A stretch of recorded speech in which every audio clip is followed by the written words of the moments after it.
Bienvenidos a todos los aficionados de las películas y las series. Tras haber tratado en profundidad las carreras de Tarantino, Scorsese y Steven Spielberg, en esta nueva edición toca un director que considero francamente infravalorado. Desde que comenzó su andadura ya por el año 1992, David Fincher demostró al mundo que el suspense podía tener otra cara, y gran parte de los thrillers que inundan las filmotecas actuales le deben su existencia al director americano. Polifacético y centrado en las tramas misteriosas y repletas de incógnitas, se ha ganado a pulso el rango de maestro del thriller, y lo que fue aún más importante para el medio cinematográfico, el reinventor del suspense. ¿Cómo fueron los comienzos de Fincher? ¿Cuáles son las películas que definen su forma de hacer cine? ¿Por qué revolucionó el suspense? Agárrense porque toca visitar una de las filmografías más siniestras, misteriosas y oscuras del panorama cinematográfico. Hoy hablamos del escultor del espanto, el maestro del misterio. Hablamos del indescifrable director David Fincher. Como siempre en El Análisis.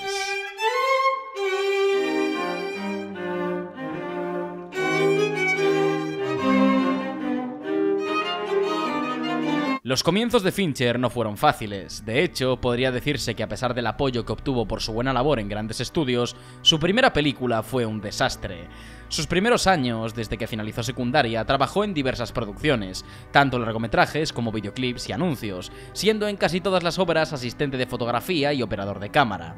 Dio el salto más importante con Madonna, artista con la que dirigió algunos de sus videoclips más célebres, pero su gran sueño siempre había sido la producción cinematográfica, y en el año 1992 se le presentó la oportunidad de dirigir su primer largometraje. Para aquellos que tengan constancia de la filmografía de Fincher, que es precisamente conocido por escoger sus proyectos de forma meticulosa, le parecería surrealista concebir el hecho de que su primera película fue Alien 3. Fincher era un gran admirador de Ridley Scott, e incluso en la actualidad admite que Alien es su película favorita.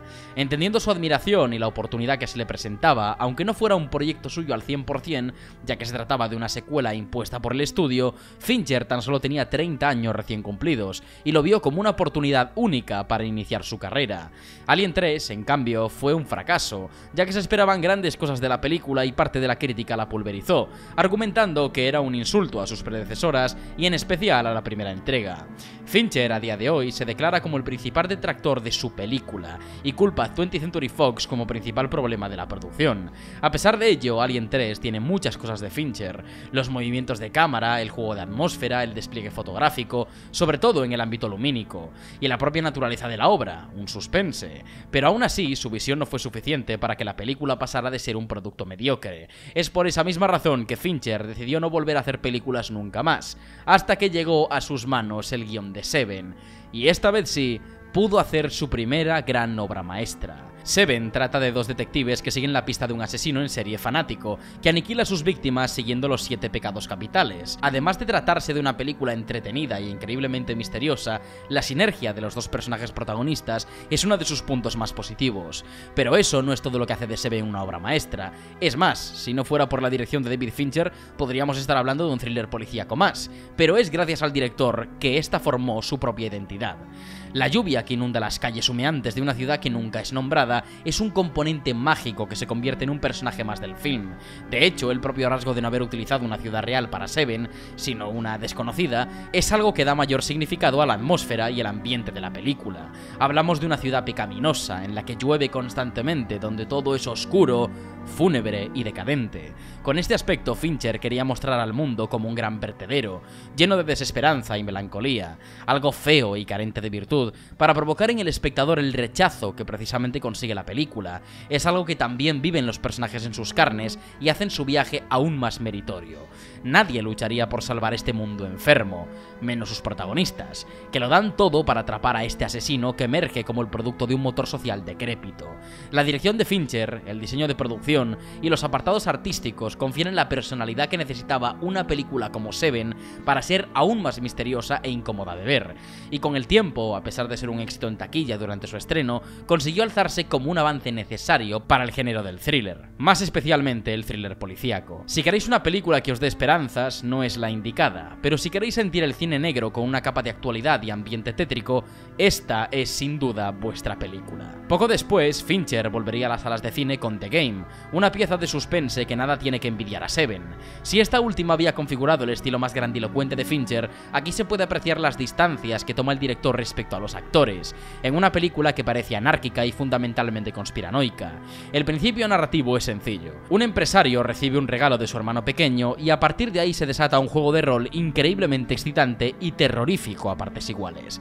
Este es el estilo más arcade de Fincher, donde podemos ver que le encanta diseccionar sus películas en fases a superar por parte del protagonista, acompañadas por su elemento más característico e intrínseco: el misterio. The Game es un thriller psicológico que inspiró la moda de este género a principios de los años 2000 y que se elevó como una obra menos cargante y más fácil de digerir para el gran público. Y no se equivoquen, The Game, aunque más simple y menos alejada de acertijos elaborados, consigue ser una película más que excelente, donde Fincher deja claro ante la audiencia que su mayor talento es generar miedo con el desconocimiento más que con tosca exposición.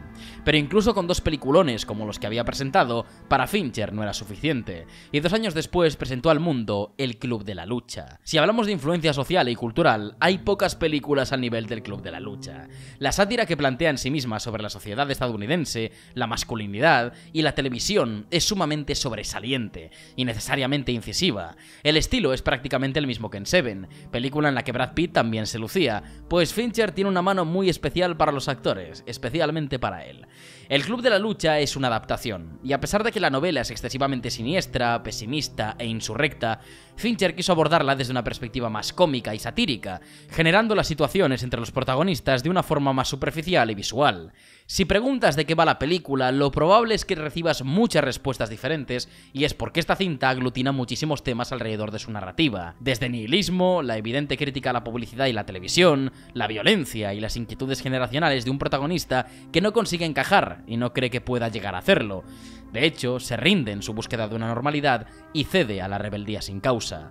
Todos estos temas, sumados a la seducción de Fincher a los mandos, mezclando lo siniestro con el encanto y la comedia con el suspense, consigue crear un film de 10.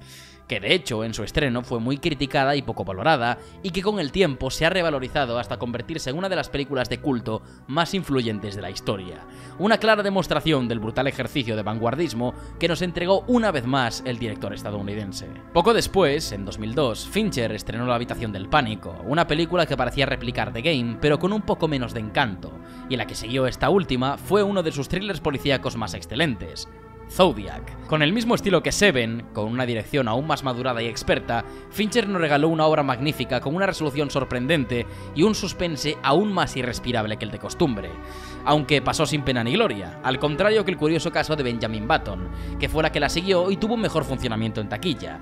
A pesar de su gran montaje, la película no consigue tener una personalidad tan única como acostumbra Fincher, y con el tiempo pasó a ser una de sus películas menos sonadas. Pero eso pasó a ser ínfimo cuando presentó la que es una de sus mejores películas, y sin duda, una que no tiene nada que envidiar a Seven o El Club de la Lucha. Y sé que creéis que hablo de la red social, pero la realidad es que me refiero a La chica del dragón tatuado, o, como se tituló en España, Millennium, los hombres que no amaban a las mujeres. La premisa es sencilla. Un periodista es acusado de difamación y debe enfrentar la quiebra, pero recibe el encargo de un poderoso empresario sueco que le ofrece la salvación a cambio de descubrir quién asesinó a una de sus sobrinas hace 40 años. Este periodista, con la ayuda de una carismática hacker, comienza la investigación y descubre que todo fue llevado a cabo por un asesino en serie de mujeres. Si hay una forma de definir esta película, es probablemente con el adjetivo espantosa. Desde la caracterización de los personajes, deshechos y malhumorados, pasando por la fotografía, que es apagada y lúgubre al más puro estilo Fincher, no conseguimos otear una situación en la que nos sintamos cómodos viendo esta película. Y es precisamente lo que pretende, que nos metamos en la piel de un protagonista increíblemente interpretado por Daniel Craig, un hombre que va perdiendo la fe, humanidad y partes de sí mismo que ni siquiera conocía antes de emprender la investigación, llegando a un punto en el que se plantea si preferiría irse a la quiebra o continuar con este viaje despiadado y feroz. Las localizaciones, todas presentes en Suecia, nos transportan casi a un submundo congelado e inhóspito, donde parece que cada paso pesa y donde no hacemos más que sentir que toda esperanza nos ha abandonado. La música consigue ser inquietante y realmente perturbadora, acompañando la trama en una caída libre que parece no tener fin. La magia de esta película, como suele ser con Fincher, es lo impredecible que resulta, el misterio que encierra toda su historia, y el ritmo que le imprime el director para mantenernos con los ojos bien abiertos según nos adentramos en un enrevesado pesado conjunto de crímenes que a momentos parece ser desconcertante y en otros cercano. Al principio del vídeo denominaba a Fincher como el escultor del espanto, y esta es una de las películas que acreditan este como un título más que válido para el director. Por último, y antes de dejar el análisis, me gustaría finalizar con otra de sus películas más subestimadas y una de mis favoritas, Perdida.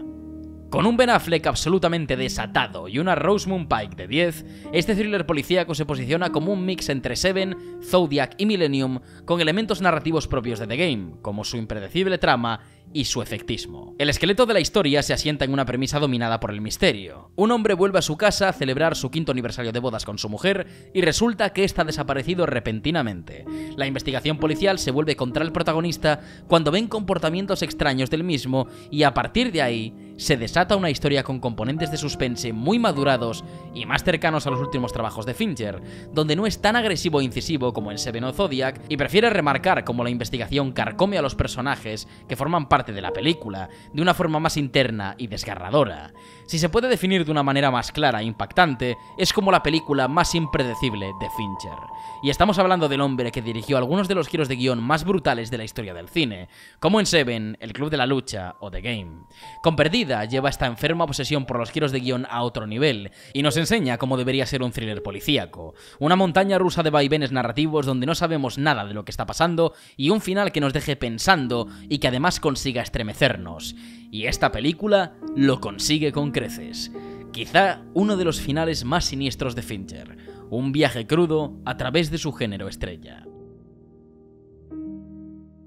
Y hasta aquí hemos llegado. Esta ha sido la 18ª entrega de esta serie aquí, en el canal de Prime Video España. Espero que os haya gustado mi análisis del genio del thriller y de un director cuyas películas, si no os dejan fijos en el asiento, como mínimo, conseguirán sorprenderos y mostraros de una forma muy carismática el lado más oscuro del ser humano. Como bien sabéis, todas las películas mencionadas están disponibles en el catálogo de Prime Video para vuestro gozo y disfrute. Como siempre, si te ha gustado el vídeo no te olvides de darle a like y suscribirte. Espero que nos veamos muy pronto y hasta aquí el análisis. Id en paz.